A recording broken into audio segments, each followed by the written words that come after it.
Dios los bendiga, hermanos. Bienvenidos a la lección número 7 que se titula Regresando de el exilio.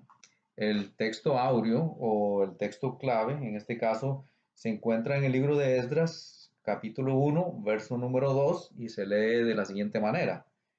Dice así: así ha dicho Ciro, rey de Persia: Jehová, el Dios de los cielos, me ha dado todos los reinos de la tierra y me ha mandado que le edifique casa en Jerusalén, que está en Judá.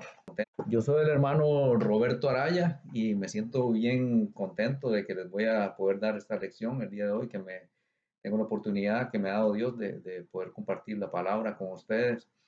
Nosotros vamos a estar hablando acerca del regreso del pueblo de Israel del exilio, en este caso del exilio babilónico. Eh, Primeramente, ¿qué es el exilio? ¿O qué se entiende por exilio, especialmente en esta situación o en este caso? El exilio es cuando a ti te sacan de tu país o te sacan de tu nación en contra de tu voluntad. Te llevan a otra nación, te llevan a otro pueblo, te llevan a otro país en contra de tu voluntad. Eso prácticamente fue lo que le ocurrió al pueblo de Israel. En verdad, primeramente al reino del norte, Israel, y al reino del sur, Judá, les ocurrió lo mismo. Vamos a explicar eso en breve, pero primero, antes, yo quisiera compartir unas técnicas que yo utilizo a la hora de estudiar, especialmente cuando se trata de la historia bíblica. A mí me gusta mucho, o yo utilizo esta técnica y me ayuda bastante, es que yo en mi mente, como yo soy una persona bastante visual, yo trato de visualizar o viajar en el tiempo en mi mente y ponerme en la situación de esas personas. O sea, entender cómo era que ellos vivían, qué era lo que ellos hacían, cuál era su trabajo, cómo ellos trabajaban, si estaban en ese tiempo era época de guerra, era época de paz. Y así yo puedo entender un poquito más lo que estaba ocurriendo con ellos, o sea, y siempre tomando en cuenta la época. Por ejemplo, estamos hablando de casi aproximadamente 600 años antes de Cristo. O sea, entendemos que no había tecnología, o sea, no había tecnología como la tenemos hoy en día, no había electricidad, no habían medios de comunicación. Un ejemplo pequeño o simple es el siguiente, que muchas veces quizás estaban atacando o a un pueblo vecino tuyo y posiblemente en ese pueblo habían familiares o amistades tuyos que vivían y tú no te dabas cuenta, porque no había forma de tú saberlo hasta días o después de que ese pueblo había sido atacado, porque no había medios de comunicación. La única forma de tú poder recibir noticias era si alguien venía de ese pueblo y, más sin embargo, las noticias no venían directamente a donde ti.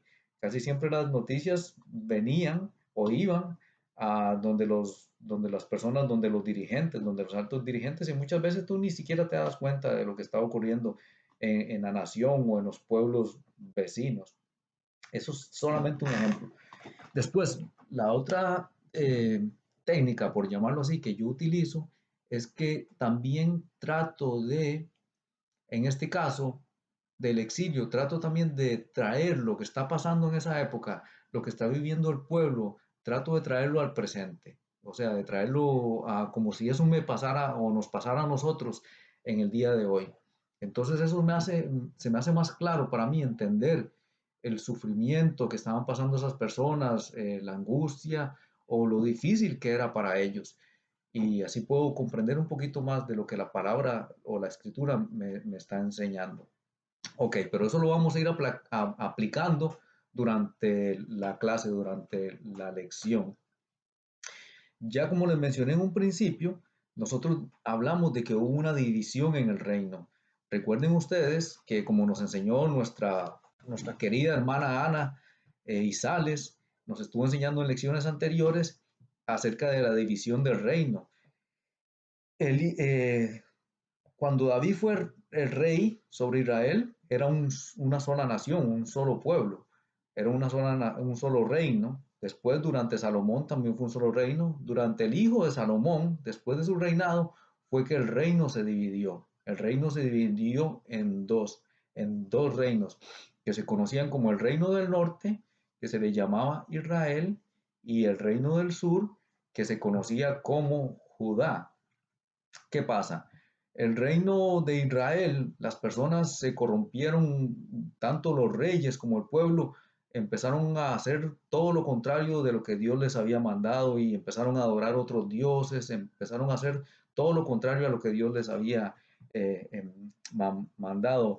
Consecuencia a esto vino, y dicho por los profetas, vino el imperio asirio, sitió la ciudad, conquistó el pueblo de Israel o el reino del norte, y eso se llama como la primera deportación, que fue la deportación cuando deportaron al reino del norte, a Israel, lo deportaron o los exiliaron. ¿Qué pasaba cuando estas personas venían y estos reyes o estos emperadores venían y conquistaban una ciudad y exiliaban a las personas? ¿Cómo era que ellos actuaban? O sea, ¿cuáles eran las técnicas de guerra que ellos utilizaban?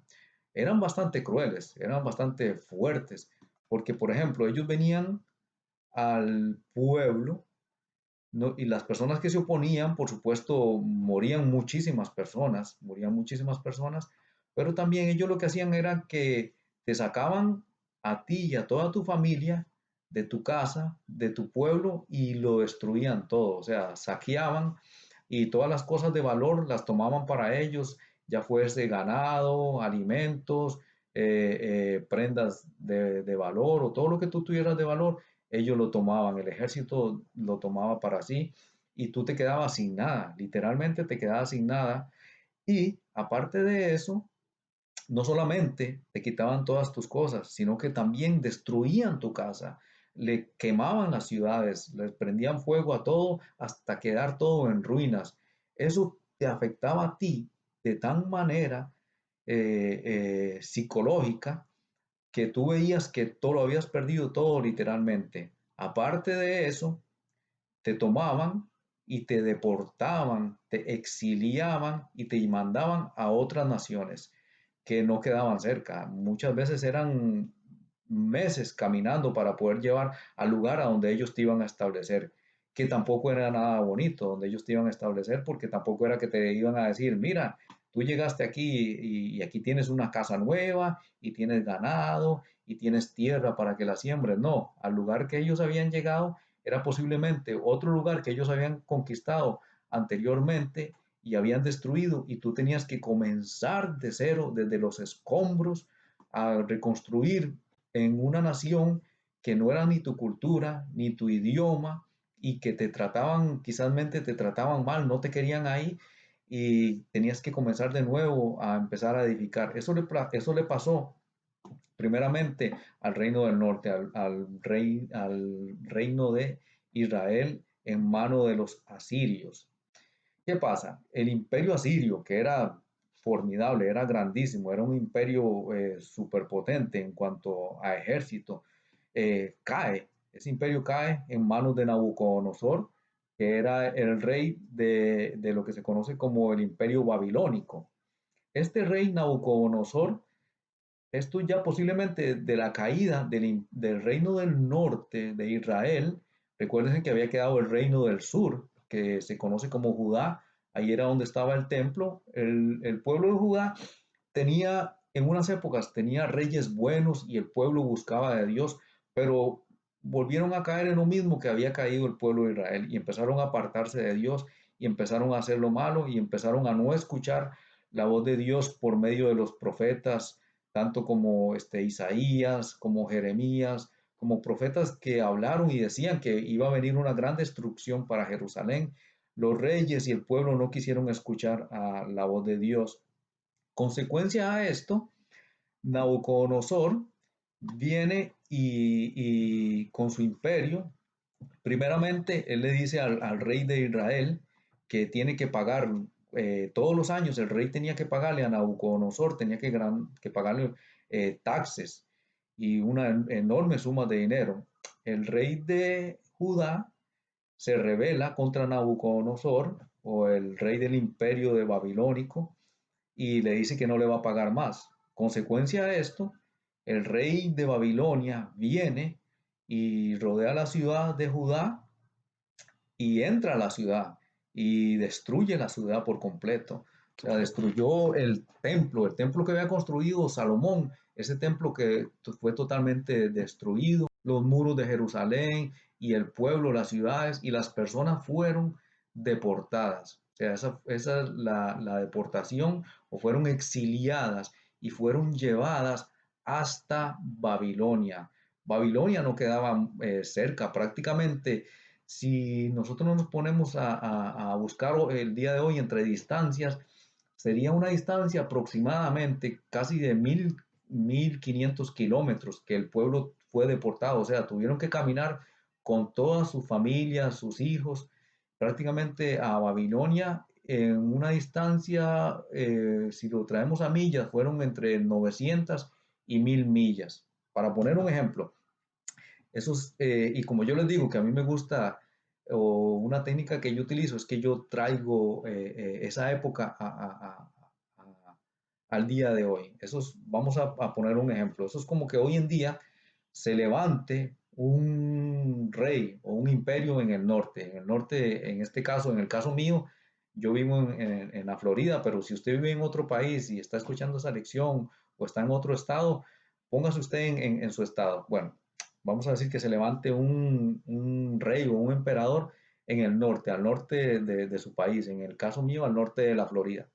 Este emperador viene y empieza a conquistar todo el país, toda la parte norte del país, y viene aquí hasta la Florida y el ejército entra, entonces entran a mi casa, yo estoy tan cómodo en la comodidad de mi casa, tengo mi carro, tengo mi casa, tengo bienes materiales, ellos vienen el ejército y me sacan a mí, a mi familia y destruyen mi casa. O sea, destruyen mi casa, destruyen mi carro, me quitan todo mi dinero, todas mis posesiones materiales, vienen y me las quitan y me dicen que ahora yo tengo que ir a otro país, o sea, no es opcional. En contra de mi voluntad, yo tengo que ir a otro país. Eso es bien fuerte, o sea, psicológicamente te afecta a ti tanto de que no solamente te están quitando tus cosas, sino que tu casa la destruyeron, le prendieron fuego y quedó en ruinas. O sea, tú dices, yo voy a ir a otro país y después si tú quisieras regresar, tú dices, pero ¿para qué voy a regresar si ya destruyeron todo? O sea, no tengo nada, todo me lo quitaron y mi casa quedó en ruinas, no tengo ni siquiera casa. Así era como ellos actuaban, no solamente que te destruían tus cosas y tus casas y te quitaban tus cosas, sino que también psicológicamente te acababan contigo, te destruían porque tú no tenías para dónde regresar. Porque no solamente era que tú no podías regresar, sino que también ellos traían personas de otros pueblos, de otras naciones que ellos habían conquistado anteriormente y las establecían donde tú vives o donde tú vivías o en tu pueblo y les decían que ellos iban a comenzar a hacerlo de ahí. Entonces, si tú decidías regresar a tu nación, a tu casa, a tu pueblo, ibas a encontrarte no solamente que te habían quitado todo, sino que ya también habían personas que estaban viviendo en tus tierras, en el lugar donde que te pertenecía a ti. Entonces esto psicológicamente acababa contigo. Aparte que al deportarte te llevaban a lugares que tú posiblemente habían sido conquistados por ellos anteriormente y tú tenías que comenzar de cero en esos lugares, eran ruinas también. Entonces era bien fuerte para esa época, para esas personas, lo que se conoce como el exilio o la deportación. Ok, viene y pasaron aproximadamente 70 años. Bueno, yo quisiera dar como un ejemplo de cuánto fue la distancia que el pueblo caminó o fueron exiliados desde Jerusalén hasta Babilonia. Era aproximadamente como ir desde la Florida o en el caso mío West Palm Beach, desde caminar como desde aquí hasta Virginia. O sea, tú tenías que pasar Georgia, Carolina del Sur, Carolina del Norte y llegar hasta Virginia. O sea, eran 900, de 900 a 1000 millas aproximadamente lo que el pueblo tuvo que caminar. Eso sería como casi entre eh, como 50 días caminando 8 horas, o sea, aprovechando la luz del día, caminando durante 8 horas sin parar.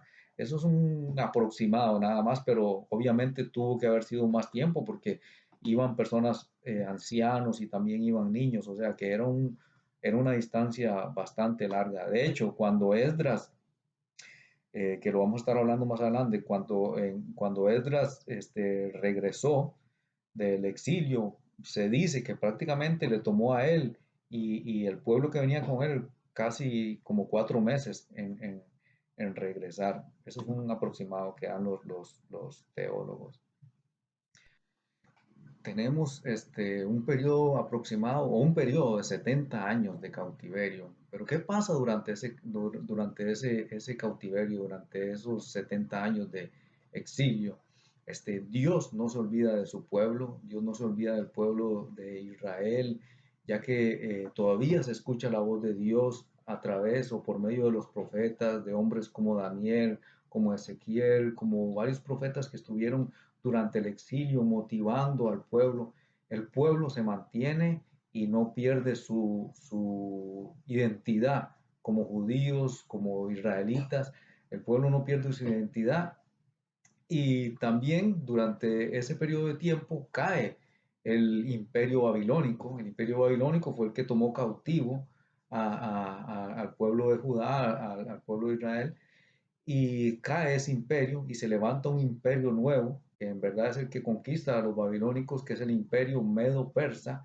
Este imperio es dirigido por Ciro el Grande, el cual da un edicto, como ya lo leímos en el capítulo, al principio de la lección, que se encuentra en el capítulo 1 de Esdras, el verso 2, y este es el edicto de Ciro, dice así: así ha dicho Ciro, rey de Persia: Jehová, el Dios de los cielos, me ha dado todos los reinos de la tierra y me ha mandado que le edifique casa en Jerusalén, que está en Judá.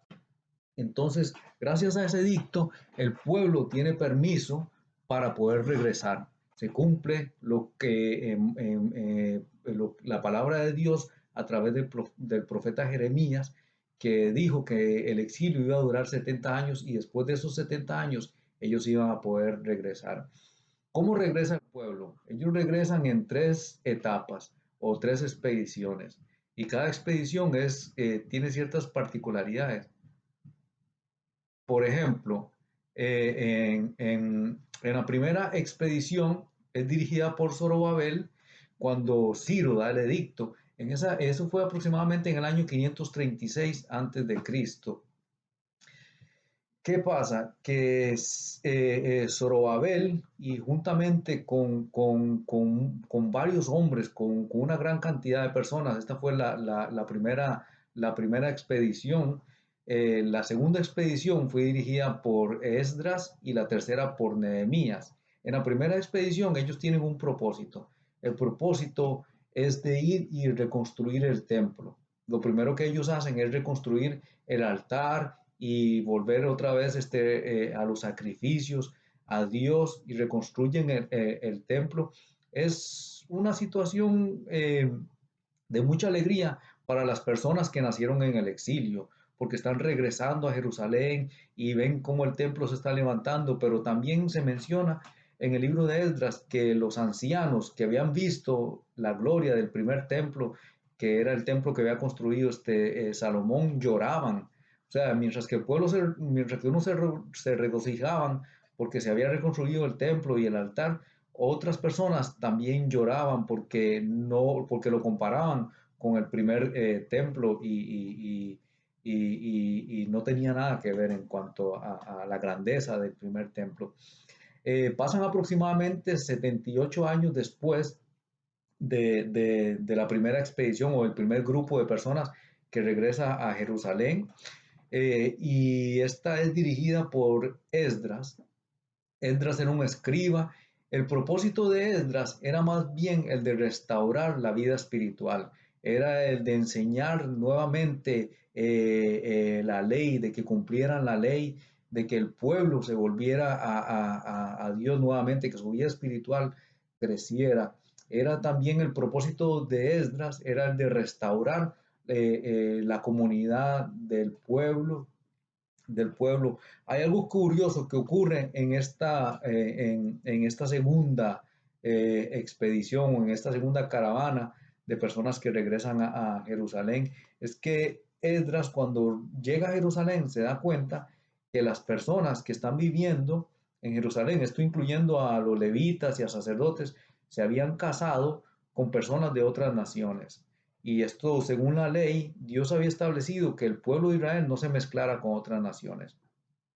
Entonces Esdras hace un llamado al pueblo, el pueblo se arrepiente y entonces envía a las mujeres y a los niños que han tenido con otras naciones, los envían porque el pueblo entiende que han pasado un exilio por haberle desobedecido a Dios, por haber desobedecido a lo que Dios había establecido, y ellos no quieren volver a pasar por eso. Y el pueblo se arrepiente de corazón y dicen que ahora sí quieren hacer las cosas bien y toma la decisión de seguir los estatutos o la ley como realmente había sido establecida. Después de Esdras, hay un periodo de tiempo como de 14 años. Esos 14 años hay una persona que pertenece a la corte del rey, que es el copero del rey, el cual se llama Nehemías. Nehemías, él cuenta en su biografía que él le pregunta a las personas que cómo están sus hermanos allá en Jerusalén y ellos les dan malas noticias, les dicen que todavía la situación del pueblo es pobre y que los muros de la ciudad están todos destruidos y las puertas están todavía en cenizas. Están hablando de la ciudad de Jerusalén. Entonces Esdras, mientras le está sirviendo el vino al rey, ya el rey Ciro ha muerto, ahora el rey que está se llama Artajerjes, mientras que él le sirve el vino, porque él era el copero del rey, el rey lo nota triste, dice que, y le pregunta, ¿qué pasa contigo? ¿Por qué estás triste? Y Nehemías dice que él se asustó por su vida y le dijo, rey, lo que pasa es que, ¿cómo no voy a estar triste? Porque en la ciudad de mis padres, donde se encuentra el sepulcro de mis padres, están las murallas en ruinas y sus puertas están en fuego. Entonces el rey da otro edicto y le permite a Nehemías regresar a Jerusalén con otro grupo de personas. Esto es lo que se conoce como la tercera expedición o el tercer grupo de personas que regresan a, a Israel. Este grupo de personas, cuando Nehemías llega, él motiva al pueblo. Él juntamente Nehemías con Esdras motivan al pueblo, pero tienen gran oposición de los mismos vecinos, de las mismas personas, especialmente de los samaritanos y los moabitas, que no quieren que el pueblo, que la ciudad de Jerusalén sea reconstruida. Y entonces Nehemías y Esdras se dan a la tarea de reconstruir el muro de la ciudad, a tal grado que lo construyen en 52 días, incluyendo la oposición. Dice la palabra que Nehemías y el pueblo estaban con una mano trabajando y con la otra mano con la espada velando porque no fueran atacados por sus enemigos. Pero ellos todos se ponen de su parte, se motivan y reconstruyen la ciudad. Eso es lo que la palabra nos enseña en un resumen, de forma bien resumida, acerca del regreso del exilio, o sea que fueron en 3 expediciones. Después de eso, prácticamente hubieron algunos profetas que estuvieron eh, ministrando al pueblo después del regreso del exilio. El último de los profetas fue Malaquías.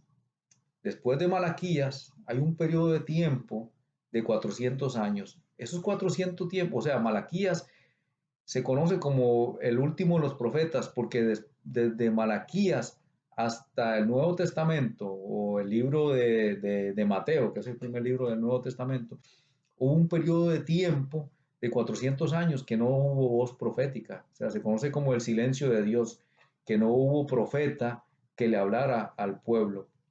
El pueblo fue bien oprimido durante ese tiempo porque el, el imperio el imperio que estaba en ese momento, que era el imperio medo-persa, Dios lo utilizó para bendecir a los judíos, porque gracias a ellos el pueblo pudo regresar y pudo restaurar el templo, pudo restaurar otra vez la vida espiritual y pudo restaurar también las murallas del, de Jerusalén y el pueblo se pudo otra vez restablecer. O sea, los judíos volvieron a su tierra.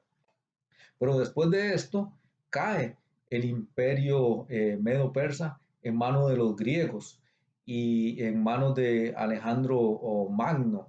Alejandro Magno conquista toda esta parte de, del norte de Israel y todo lo que es Europa, pero él muere muy joven. Cuando Alejandro muere tan muy joven, esto había sido profetizado por el profeta Daniel, dice que el imperio se dividió en cuatro y esto afectó muchísimo, muchísimo al pueblo de Israel porque los gobernantes que vinieron le hicieron bien difícil la vida a los judíos, los extorsionaron durante esos 400 años.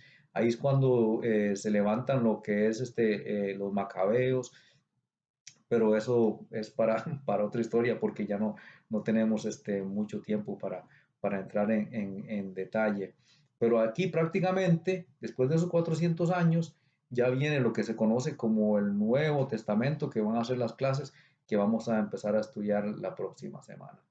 Hasta aquí mi parte y que Dios los siga bendiciendo mucho. Dios los bendiga. Amén.